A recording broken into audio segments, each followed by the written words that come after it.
The headlines have been buzzing for months. U.S. warships dock at Subic Bay. A new era of Philippine-U.S. cooperation begins. On September 18, 2025, Subic Bay is alive with energy. The deep harbor, once a quiet commercial port, now hosts the imposing gray hulls of U.S. Navy destroyers against the lush green mountains. The air is thick with the hum of engines, the clang of metal, and crisp commands echoing across the water. For over 3 decades, Subic Bay was a symbol of Filipino resilience and economic independence after the U.S. Navy left in 1992. Container ships and cruise liners replaced warships, shifting the focus from military might to commerce. But as tensions rise in the South China Sea, old alliances are being reforged. The return of American naval power to Subic Bay is more than a military move. It's a statement about Asia's changing security landscape. Along the waterfront, Filipino and American personnel work side by side, a testament to renewed partnership. This isn't just a port visit, it's a strategic realignment years in the making. The decision to bring U.S. forces back, even on a rotational basis, sends a clear signal. America is present, and this vital waterway will be defended. Subic Bay has found its voice again in the theater of international relations. The story of Subic Bay in 2025 is woven with history, economics, and high-stakes strategy. It's about more than ships. It's about the lives of local people in Olongapo City, whose fortunes are tied to the bay. It's about the diplomatic dance between Southeast Asian nations, caught between global superpowers. Ultimately, it's about the future of a region rapidly becoming the world's most critical geopolitical focal point. The reawakening of Subic Bay will define the coming decades for the Philippines, the United States, and all of Asia. The bay's transformation is a reminder: history never stands still. Subic Bay is once again at the center of global attention. The world is watching what happens next. For the Philippines, this is a moment of both opportunity and challenge. For the U.S., it's a chance to reaffirm its commitment to the region. And for Asia, Subic Bay is now a symbol of the new balance of power. The story is just beginning. U.S. sailors in crisp white uniforms walking Olongapo streets evoke a powerful echo of a bygone era. In the past, Subic Bay was a sprawling American enclave, the economic lifeblood of the community. Its closure in 1992 left a void, but today's American presence is different, more integrated, more advanced, and more focused on partnership. The old base was permanent, a Cold War symbol. Now, the U.S. presence is rotational, emphasizing cooperation over control. Joint use areas and shared operational centers have replaced sprawling American-run facilities. The focus is on interoperability, Filipino and American forces working seamlessly together. Warships are sleeker, equipped with cutting-edge technology, and the personnel are trained in both combat and cultural sensitivity. Today's sailors are guests and partners, not occupiers. Joint training exercises from maritime patrols to disaster response are now routine. The Philippines is no longer a passive host but an active participant in its own defense. The U.S. return is about building a credible deterrent together. Subic Bay is not just repeating its history, it's redefining it for a new era. The echoes of the past are strong, but the mission is focused on the challenges of the 21st century.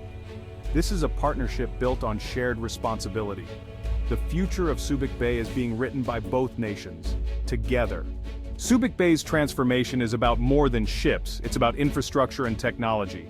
The port is being modernized by both the Philippines and the U.S., with piers reinforced for larger warships and new logistics facilities built for rapid deployment.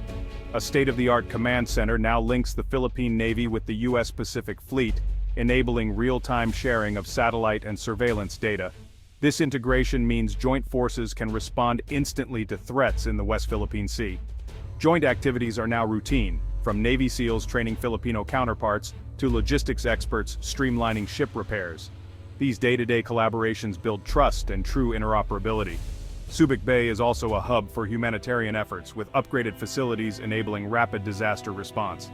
Joint exercises now include disaster simulations, preparing both forces to deliver aid when typhoons strike. The alliance is comprehensive. Defense and disaster relief go hand in hand. Subic Bay's upgrades benefit both military and civilian populations. The partnership is being forged not just in grand gestures, but in daily cooperation. For Olongapo City, the U.S. Navy's return brings both hope and anxiety. Many remember the economic boom the base once brought, and business owners are optimistic about new jobs and opportunities.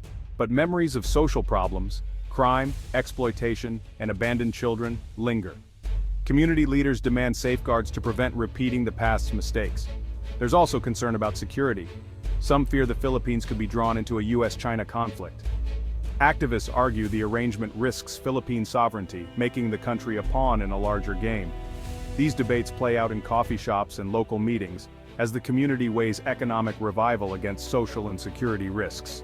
The city government is working with both Philippine and US authorities to maximize benefits and minimize harm.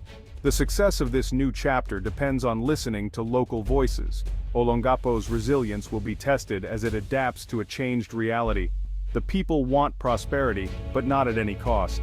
The partnership's future hinges on balancing opportunity with responsibility. Subic Bay's story is as much about its people as its ships. The community's hopes and fears will shape what comes next. The world is watching how Olongapo responds.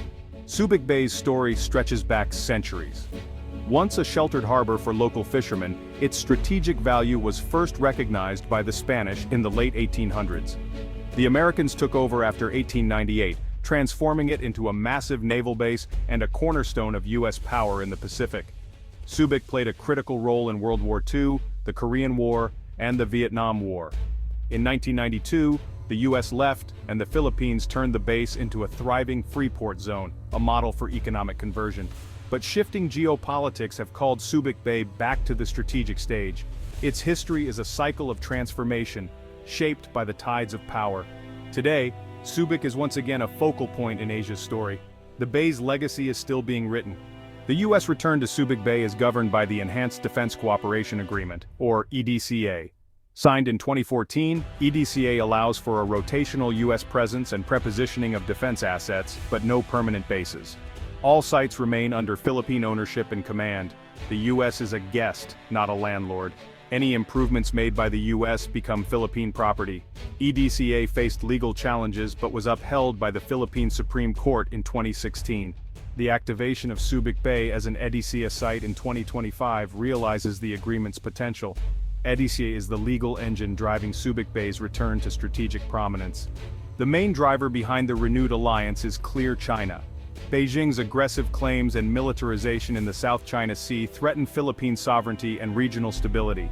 Subic Bay, just 100 nautical miles from contested waters, is now a vital staging point for joint patrols and rapid response.